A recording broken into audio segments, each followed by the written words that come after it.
Welcome to hashtag Remembering Regional Languages. This project aims to create an online repository for literature in regional languages. Last year I started studying Pali, the extinct language of Buddhist texts. After reading the Dhammapada, a text written in Pali, I was fascinated by its beauty and power. I attempted to translate the Dhammapada to Marathi so that Marathi speakers could also experience it. But I realized that sometimes translations are imperfect and the true essence of the text is lost in this process. I also learned Modi, a script previously used to write Marathi. These experiences have made me realize the necessity of preserving languages. When a language dies, a part of history is lost.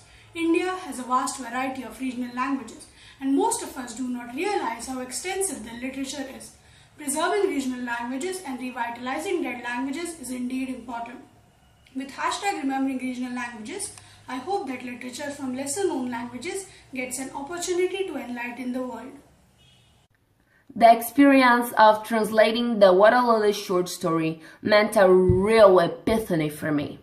Firstly, because it made me realize that although most of our native dialects were extinct when the Portuguese settlers arrived in Brazil, it is important not to forget the Indian contribution to our country and culture.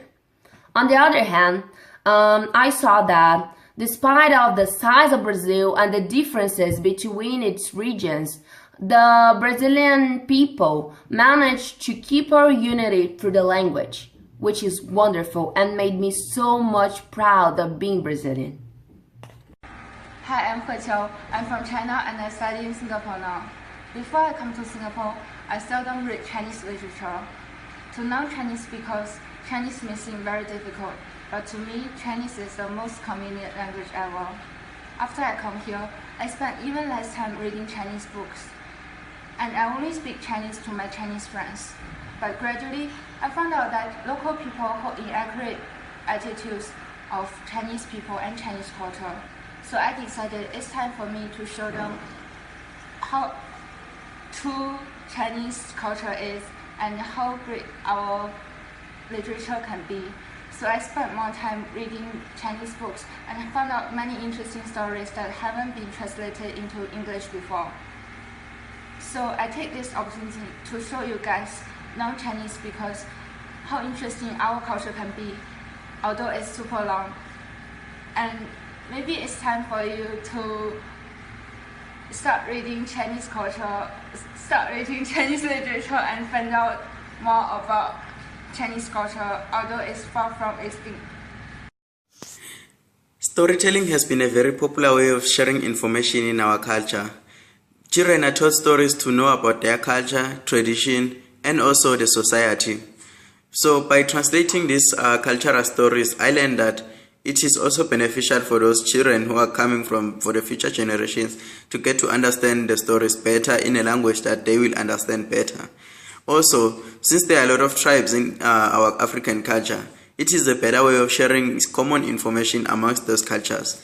So by translating this story, I realized that I am not only helping myself in learning grammar, but also I am helping those kids who will get to read those stories and also people from other cultures to get to understand our stories better in a more advanced way by writing them in English.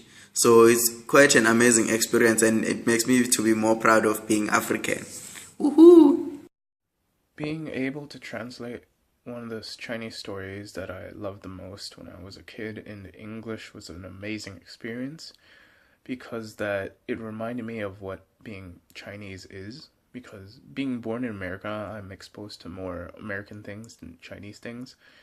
And being able to do something that turns something Chinese into Western language makes it able for me to express, how awesome being Chinese is and also being Chinese American because I'm able to do these things in which I could connect both Western and Eastern thoughts together.